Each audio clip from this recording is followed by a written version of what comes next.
지금 이 시각 여러분들이 주목하는 뉴스 만나보겠습니다.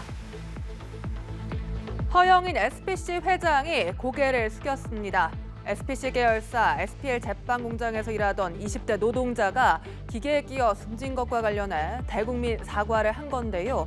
10분간 진행된 대국민 사과에서 허 회장은 고인과 유가족에 깊은 애도와 사죄의 말씀을 드린다며 재발 방지 대책도 내놨습니다. 안전관리 강화를 위해 3년간 1,000억 원을 투자하겠다고 밝혔습니다. 이 소식은 최덕재 기자가 전해드립니다. 짙은 회색 정장 차림의 허영인 SPC 회장이 굳은 얼굴로 모습을 드러냅니다. 허 회장은 고인과 유가족에 깊은 애도와 사죄의 말씀을 드린다며 10분간 진행된 대국민 사과 동안 6번 허리를 굽혔습니다. 언론 국민 여러분들께 심려를 끼쳐드리는 거듭 사과드립니다. 국민 여러분의 엄중한 질책과 지적을 겸허히 받아들이겠습니다. 사고 바로 다음 날 사고 현장 인근에서 작업이 재개된 것에 대해서도 사과했습니다. 그 어떤 이유로도 설명될 수 없는 도저히 있을 수 없는 일이라고 생각합니다. 평소 직원들에게 더 중요한 가치가 무엇인지 제대로 전하지 못한 저의 불찰입니다. 하지만 그 외 상황에 대해선 수사가 진행 중이라며 답을 하지 않았습니다. 앞서 SPC 측은 빵을 만들다 숨진 고인의 장례식장에 빵을 보내 빈축을 사기도 했습니다. SPC는 재발 방지 대책도 내놨습니다. 안전관리 강화를 위해 3년간 1,000억 원을 투입하겠다는 게 골자입니다. 외부 안전기관의 진단을 받고 안전경영위원회도 설치하기로 했습니다. 또 안전관리 인력을 강화하고 근무 환경도 개선한다는 방침입니다. 특히 SPL은 영업이익의 50% 수준에 해당하는 100억 원을 산업안전 개선을 위해 집중 투자해 같은 일이 재발되지 않도록 안전관리를 더욱 강화하겠습니다. 또 SPC는 현장 직원들의 심리 회복 등을 위해 상담 치유 프로그램을 지원한다고도 밝혔습니다. 연합뉴스 TV 최덕재입니다. 북한의 핵 위협이 고조되고 있는 가운데 한국 내에서도 전술핵 재배치와 핵 공유 등이 거론되는 상황이죠. 이런 가운데 미 국방부의 관련 질문에 대한 답변이 눈길을 끕니다. 미 국방부는 한반도 전체의 비핵화를 추구한다라는 답변을 내놨는데요. 또 북핵 위협에 따른 방어의 초점은 전략 억제력 제공이라고 밝혔습니다. 이 같은 언급은 한국 내에도 전술핵 재배치 등을 하지 않겠다는 입장을 재확인한 것으로 해석됩니다. 자세한 소식은 이경희 워싱턴 특파원이 전해드립니다. 미 국방부 대변인은 정례 브리핑에서 북한이나 한국을 핵 보유 국가에 포함할 계획이 있느냐는 취지의 질문을 받았습니다. 북한의 핵 위협이 고조되고 있는 가운데 한국 내에서도 전술핵 재배치와 핵 공유 등이 거론되는 상황을 포함한 질문으로 풀이됐는데 미 국방부는 한반도 전체의 비핵화를 추구한다는 답변을 내놨습니다. So from a policy standpoint, we're still committed to denuclearization of the entire peninsula. Our focus is on providing a strategic deterrent capability to the Republic of Korea and to our allies and partners in the region. 북한 비핵화 추진 의지를 거듭 피력하는 동시에 한국 내 전술핵 재배치에도 부정적인 견해를 드러낸 것으로 해석 가능한 대목입니다. 미 국무부 고위당국자도 전술핵 한반도 재배치와 관련해 바이든 대통령이 미국의 모든 방어 역량을 동원해 한국에 확장 억제를 제공한다고 약속했다는 기존 입장을 반복하는 것으로 답변을 대신했습니다. 다만 이 당국자는 관훈클럽 초청 토론회에서 나온 필립 골드버그 주한 미국 대사의 전술핵 재배치 관련 발언에 대해선 맥락과 다르게 보도됐다고 설명했습니다. 당시 골드버그 대사는 한반도 전술핵 배치 논의가 무책임하다는 취지로 말해 배치에 선을 그은 것이란 해석을 낳았습니다. All this talk about tactical nuclear weapons, whether it comes from Putin or from Kim Jong-un, is irresponsible and dangerous. Escalation of those kinds of threats or speculation, I don't think help the situation. 고위 당국자는 미국의 정책은 달라진 것이 없다면서 미국은 모든 대북 문제에 있어 한국과의 협력에 전념하고 있다고 말했습니다. 워싱턴에서 연합뉴스TV 이경입니다. 영국 총리가 또 바뀝니다. 취임한 지 44일 만에 영국 리즈 트러스 총리가 결국 사의를 표명하며 영국 역사상 최단명 총리란 오명을 남기게 됩니다. 영국에서 집권 1년도 안 된 총리 교체는 이례적인데요. 트러스 총리는 지난달 23일 줄어드는 세수에 따른 구체적 대책 없이 대규모 감세안만 발표해 금융시장 대혼란을 자초하면서 그 역풍을 이겨내지 못했습니다. 이런 가운데 영국 총리의 후임은 아직 오리무중입니다. 보수당의 내부 분열이 심해서 바로 단일 후보가 등장할 가능성은 높지 않다는 관측입니다. 한미희 기자가 전해드립니다.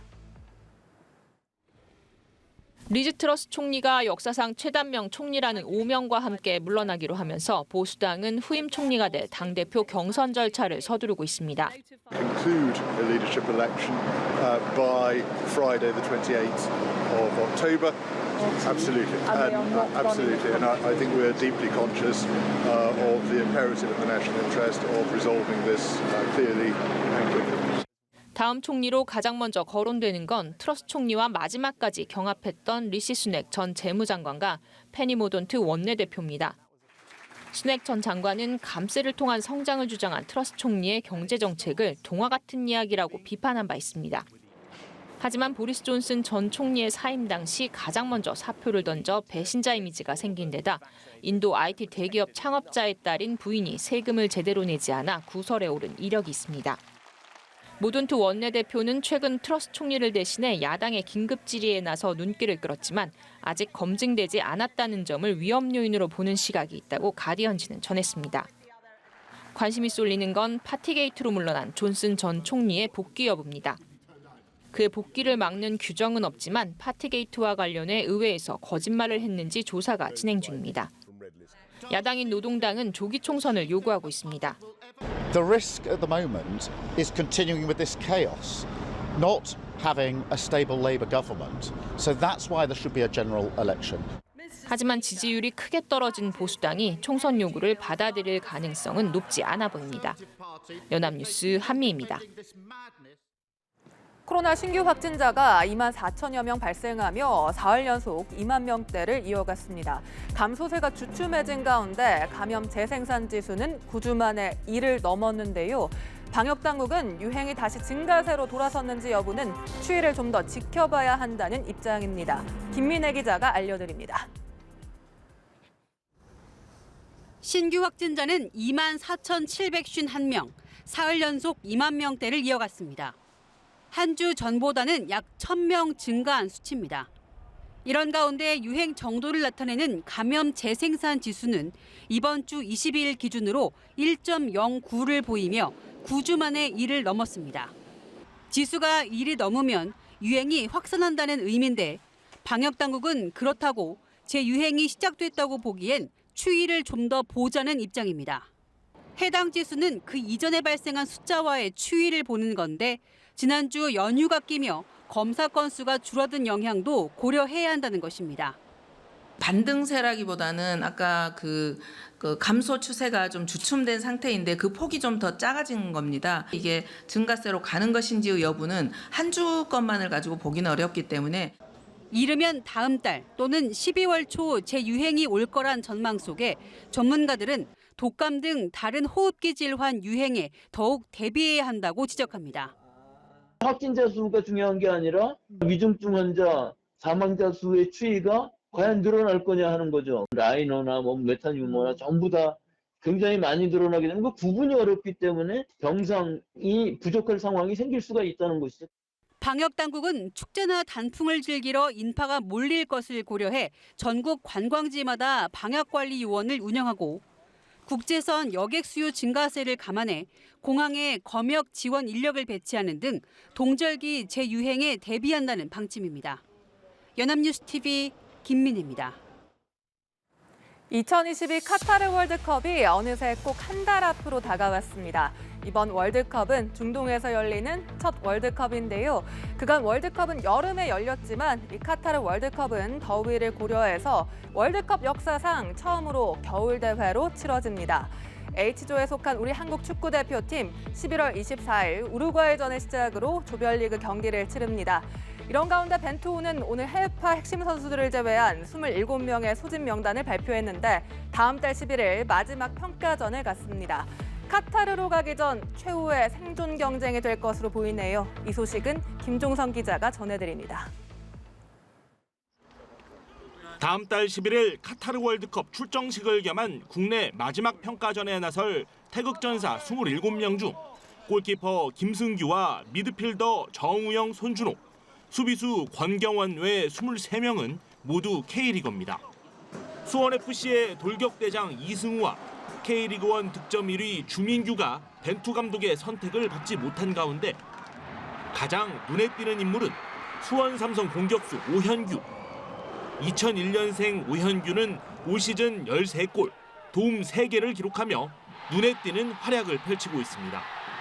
오현규와 함께 김천에서 전북 유니폼으로 갈아입은 조규성이 공격수로 이름을 올렸고 중원진에는 엄원상과 양현준 등 K리그에서 빼어난 공격력을 뽐냈던 젊은 피들이 손흥민, 황희찬, 이재성 등 해외파 공격수 자리에 도전장을 내밀었습니다. 수비 라인에서 김진수와 김영권 등 기존 주전 자원들이 그대로 뽑힌 가운데 수비의 핵 김민재의 역할을 대신할 수 있는 오른발잡이 센터백 자리를 두고 대전 조유민과 지난 9월 빠졌었던 김천 박지수, 7월 동아시안컵 당시 코로나19 확진으로 물러난 이상민이 경쟁합니다. 수문장 자리에는 김천에서 전역 후 대구에 복귀하지 않고 일본 재진출을 앞둔 구성윤이 포함됐습니다.